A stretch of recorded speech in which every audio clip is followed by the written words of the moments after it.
తన తండ్రి మీడియాపై దాడి చేయడం బాధ కలిగించింది అన్నారు మంచు మనోజ్. ఈ విషయంలోకి తన భార్య 7 నెలల కూతురి పేరు లాగుతున్నారు. నేను సొంత కాళ్ళ మీద నిలబడుతున్నాను, ఎవరి ఆస్తి నేను అడగడం లేదు.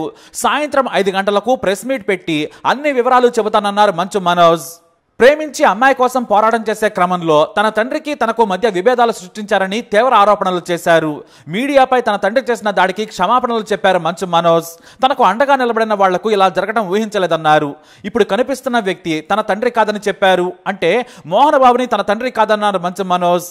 ఎందుకంటే అక్కడున్న వారు ఆయన బ్రెయిన్ ని పూర్తిగా వాష్ చేశారని, తన తండ్రి దేవుడని, ఇలా ఉండేవాడు కాదని చెప్పుకొచ్చారు మంచు మనోజ్. అంటే తన తండ్రి ఒకప్పుడు ఉన్నలా ఇప్పుడు లేరని చెబుతున్నారు మంచు మనోజ్.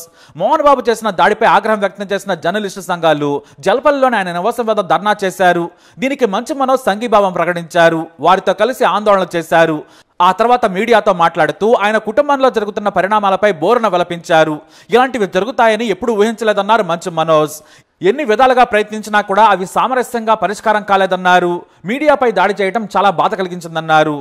అంతేకాదు ఈ విషయాల్లోకి నా భార్య అలాగే 7 నెలల కూతురిని కూడా లాగుతున్నారు. నేను ఎవరి డబ్బు ఆశించడం లేదు, నా సొంత కాళ్ళ మీద నేను నిలబడుతున్నాను, నాకు ఎవరి ఆస్తి అక్కర్లేదు కూడా.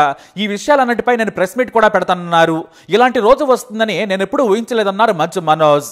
తన భార్య 7 నెలల గర్భిణిగా ఉన్న సమయంలో బాధలు అనుభవించిందని ఆయన గుర్తు చేసుకున్నారు. గత కొన్ని రోజులుగా జరుగుతున్న పరిణామాలను గుర్తు చేసుకుంటూ కన్నీళ్లు పెట్టుకున్నాడు మంచు మనోజ్. తన బంధువులపై దాడి చేశారని ఆయన తన కుటుంబ సభ్యులపై ఆరోపణలు చేశారు. ఇన్నాళ్లు ఆగాను, ఇక ఆగలేనని మంచు మనోజ్ చెప్పుకొచ్చారు. తనపై అనవసరంగా ఆరోపణలు చేస్తున్నానన్నారు మంచు మనోజ్. అన్ని విషయాలు మీడియాతో పంచుకుంటానన్నారు. తనకు తన తండ్రి దేవుడని, అసలు ఆయన ఇలా ఉండేవాడే కాదన్నారు. తన తండ్రి స్నేహితులు చెప్పడం వల్లే అక్కడి నుంచి తిరిగెళ్లానని, ఆ ఇంటిని వదిలేదే లేదన్నట్టుగా చెప్పారు మంచు మనోజ్. అసలు అక్కడ ఏం జరిగిందంటే ఈ విషయాలన్నిటిపై డీజీపీకి ఫిర్యాదు చేయడానికి వెళ్లారు మంచు మనోజ్. అయితే ఆ తర్వాత తిరిగి తన నివాసానికి వెళ్లారు. అయితే అక్కడ ఉన్న సెక్యూరిటీ సిబ్బంది కాసేపు ఇబ్బంది పెట్టారు. చాలాసేపటి వరకు బయట కారులోనే ఉండిపోయారు మంచు మనోజ్ దంపతులు. ఎంతకీ గేట్ ఓపెన్ చేయలేదు. అక్కడున్న సెక్యూరిటీతో వాగ్వాదానికి దిగారు. తమ 7 నెలల పాప లోపలే ఉందని మౌనిక ఆందోళన వ్యక్తం చేసిన క్రమంలో మంచు మనోజ్ తన బౌన్సర్లతో గేట్లను బద్దలు కొట్టుకుంటూ లోపలికి వెళ్లే ప్రయత్నం చేశారు. ఇక పోలీసులు కూడా అక్కడికి చేరుకున్నారు. ఇరుపక్షాల బౌన్సర్లను బయటకు పంపే ప్రయత్నం చేశారు. పూర్తిగా మోహన్ బాబు నివాసాన్ని పోలీసులు తమ ఆధీనంలోకి తీసుకునే ప్రయత్నం చేశారు. ఇది ఇలా జరుగుతుండగానే మీడియాపై మోహన్ బాబు దాడి చేశారు. ఇది చాలా దారుణం. జర్నలిస్టు ఏ ప్రశ్న అడగకముందే తన చేతిలో ఉన్న మైకును లాక్కొని మరి అదే మైక్తో ఆ జర్నలిస్టు తలపై దాడి చేశారు. ఆ జర్నలిస్టు అయ్యప్ప మాలలో ఉన్నారు. అయినా సరే మోహన్ బాబు తన ఫ్రస్ట్రేషన్ ఆపుకోలేకపోయారు. కొడుకులను క్రమశిక్షణలో ఉంచడమే కాదు, తన క్రమశిక్షణ కూడా కోల్పోయారు మంచు మోహన్ బాబు. మొత్తానికి ఈ విషయాలన్నింటిపై కూడా మంచు మనోజ్ ప్రెస్ మీట్ పెట్టనున్నారు. మరి ఆయన ఏం చెబుతారా అన్న ఆసక్తి అందరికీ ఉంది. ఏం జరగబోతుందో చూద్దాం.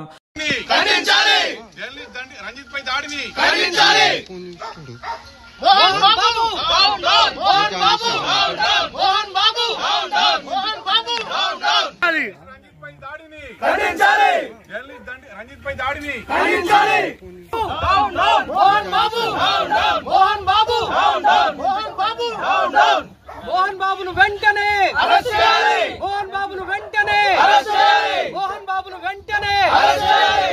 మంచు విష్ణును అరెస్ట్ చేయాలి. మంచు విష్ణును అరెస్ట్ చేయాలి. మంచు విష్ణును అరెస్ట్ చేయాలి. మోహన్ బాబు మంచు విష్ణుల దౌర్జన్యాన్ని అరికట్టాలి. మంచు విష్ణు మోహన్ బాబుల దౌర్జన్యాన్ని అరికట్టాలి. మీడియాపై దాడి అరికట్టాలి. మీడియాపై దాడిని అరికట్టాలి. వర్ధిల్లాలి. వర్ధిల్లాలి. వర్ధిల్లాలి. Down down down down down down ఖండించాలి. ఖండించాలి. Down down down down down down down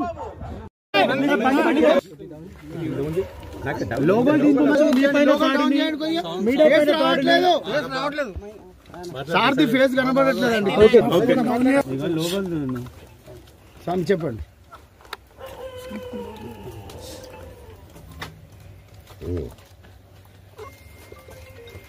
ఇలాంటి రోజు వస్తుందని ఊహించలేదండి. నిజంగా మీడియా మిత్రులకి, ముఖ్యంగా 2 అన్నలకి నా క్షమాపణలు. మా నాన్న తరఫున, మా అన్న తరఫున నేను సారీ అడుగుతున్నాను. నేను నీ తమ్ముడు అనుకోండి, మీ వాడిని అనుకోండి, మీకు నీ తోడుంటాను.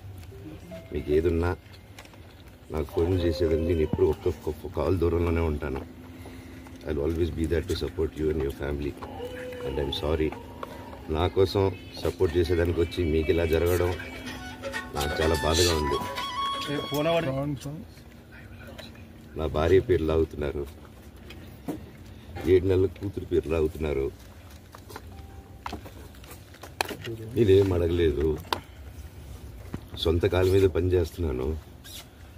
మా ఆవిడ కూడా వాళ్ళ ఇంటి వైపు ఏ డబ్బు తీసుకురాలేదు, వాళ్ళ ఇంట్లోనూ డబ్బు అడగలేదు, నేను అడగలేదు, ఆస్తి అడగలేదు. మా ఆవిడ 7 నెలలు గర్భవతిగా ఉన్నప్పుడు తనకి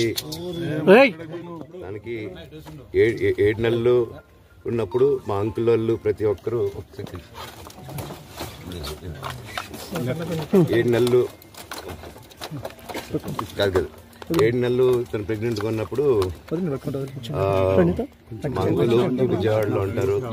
అండ్ ఇక్కడ కొంతమంది అంకుల్ నాన్నగారు బాగా క్లోజు. మనోజ్, నువ్వు ఎన్నో సంవత్సరాలు ఇంటి బయటగా ఉన్నావు, నీ సొంతంగా ఉన్నావు. మీ నాన్నగారు అమ్మగారు ఒకరే ఉన్నారు.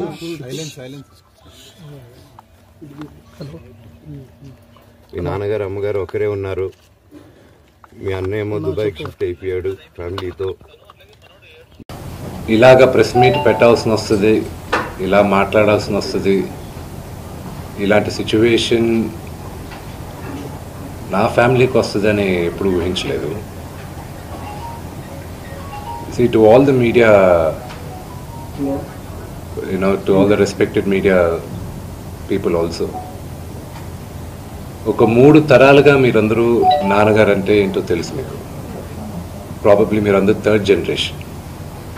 ఆయన మీడియాని ఎంత రెస్పెక్ట్ చేస్తారు, మీడియా యాజమాన్యంతో ఎలాగా రిలేషన్షిప్ ఉందో ప్రతి ఒక్కరికి తెలుసు. ప్రతి ఇళ్లల్లోనూ ఇష్యూస్ ఉంటాయి.